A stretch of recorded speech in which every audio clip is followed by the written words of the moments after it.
going to show you how to change your serger threads from one color to another without having to worry about rethreading anything in the machine itself.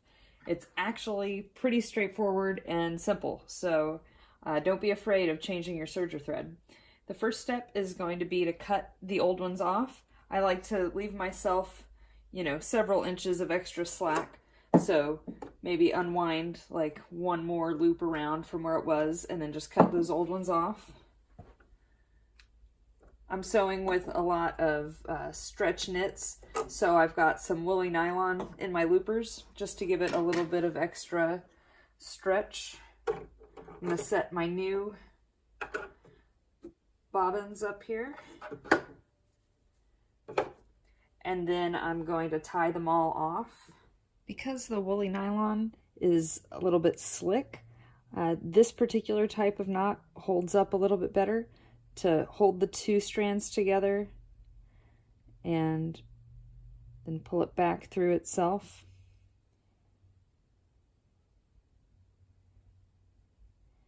That will generally stay tied as you pull it through the machine. So I'll do that on my loopers. When you're doing this, make sure your thread doesn't get tangled up underneath the bobbin. That can cause it to break when you start trying to pull it through later.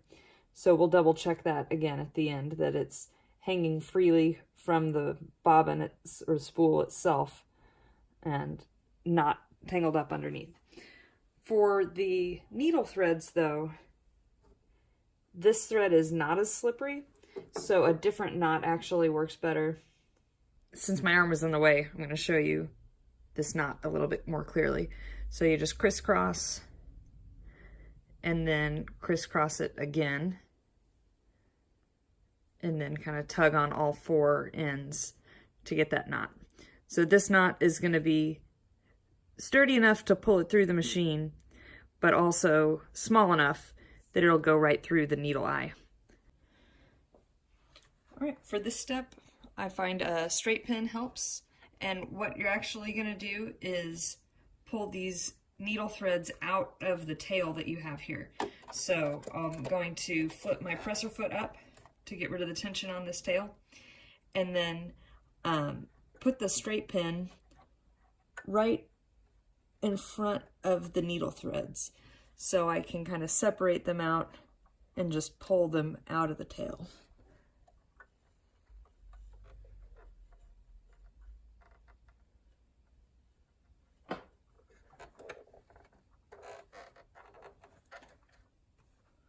Once they're both out, and you can kind of turn the crank a little bit to easily see where those needle threads are.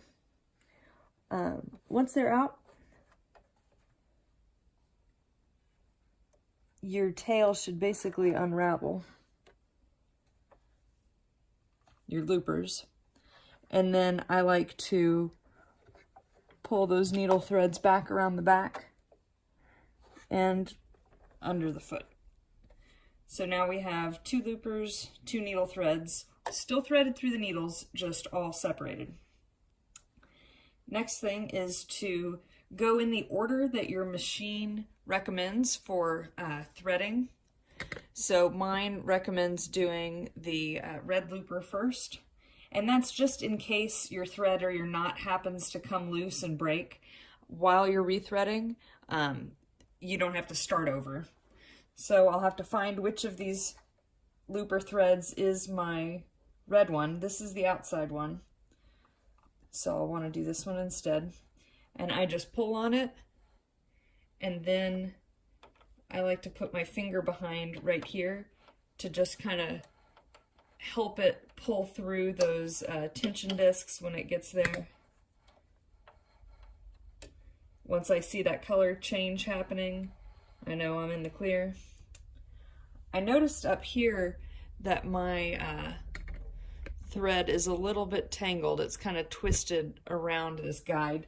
So just to make sure that doesn't become a problem, I'm gonna untwist it there. All right, it's not caught up around the bottom of the spool. So I'm now gonna do the same thing with the other looper and just pull the tail with this hand, kind of give it a little extra slack. Make sure it stays in that guide, but give it a little tug with this hand to get it through the tension discs. And that one comes on through. So the loopers are done. Next up is the needles. So I'll figure out which one is my green needle thread here. That's the blue one. Here's the green one. So I'll pull it. You can kind of give it a little bit of extra help here, just by pushing down. And that thread will come straight through your needle. And then the very last needle, give it a little tug here to help it through. And then needs a little bit of help coming through the eye of the needle. Every now and then it breaks right there, but if all I have to do is thread one needle, that's not so bad.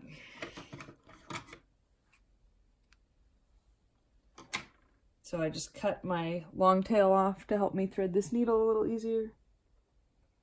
All right, got it in.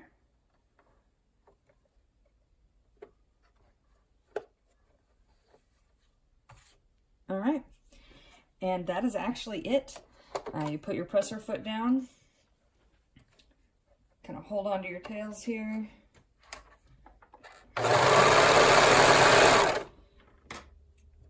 And you've changed your serger color.